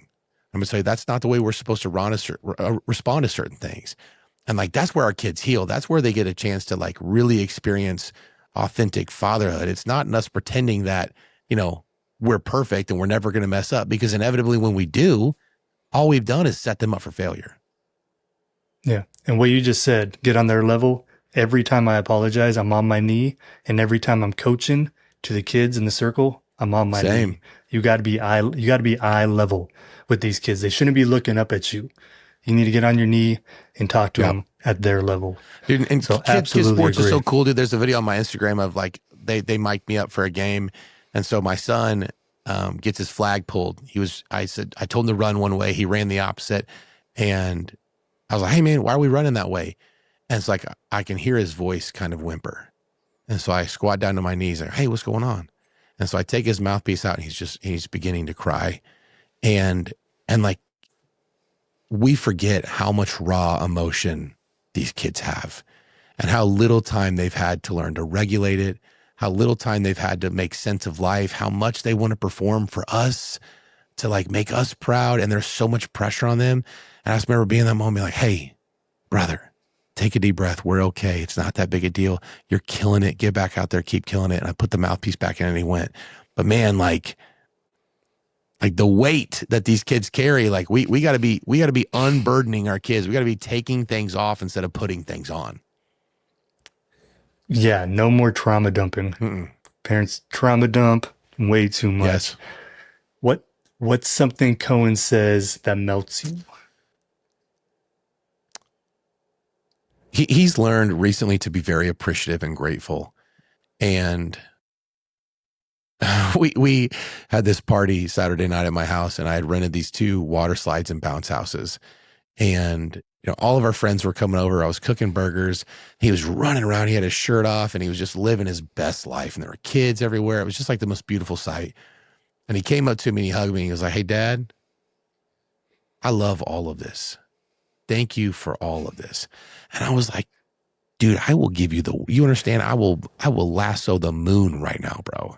So like his appreciation for what efforts I'm making to give him that stuff. Oh, brother. Hit me like a bullet in the chest. Yeah, that's beautiful. Coffee or energy drinks? White Monsters till I die. All day, every day. I turn me inside out. It's every day. The big buff guy with tattoos drinking White Monsters. I am the typical stereotype, bro. Come on. Steak or tacos? Steak for sure. What kind of steak? New York strip, medium rare, with some blue cheese crumbles. Oh my gosh, bro. All right. I'll go ribeye. Okay. I'm not a New York guy, just ribeyes, bone in. Okay. Yeah, got to be bone in. Honestly, I eat nothing but ground beef all day, every day for this stupid meal prep anyway. So any kind of like well-prepared steak is a delicacy. Man, when we got the half a cow, we're going to get our next cow in September. But we just went with the regular package. My buddy I do kettlebells with, his manager raises cattle up in the country. Nice. He's like, you want to get half a cow? I'm like, let's do it. And it came out to $6 a fucking pound for a bunch of cuts. Yeah, so it's great. Yeah. And it's good meat, but you get so much fucking ground beef. Bro. Yeah. Lena was just trying to find all these new recipes, like the what is it? It's like a taco bowl, but it's like with sweet potatoes, honey, cottage cheese, man, protein rich, all the things, but a lot of ground beef. Yeah. So, but no, it's great. If Cohen's listening to this episode and he's 25, he finds this episode, that's my fucking dad. I'm going to listen to this. What's one thing you hope he knows? What's a few things you want him to hear? Oh, man.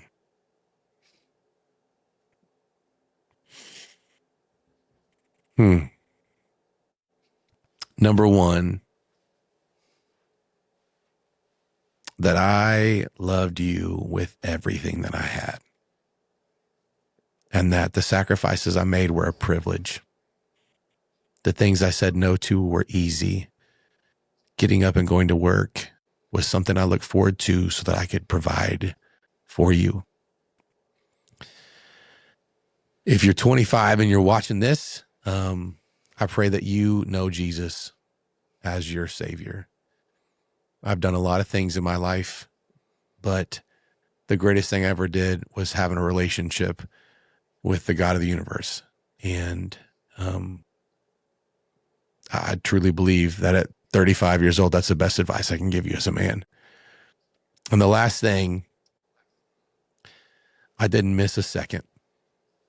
I was at everything. I watched everything. I filmed everything. I coached when I could coach.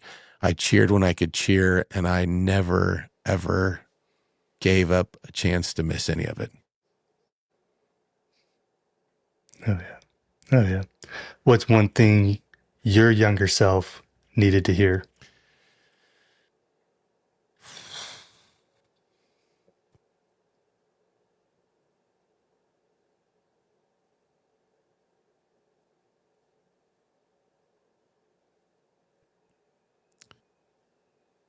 You were not the reason that your parents got a divorce.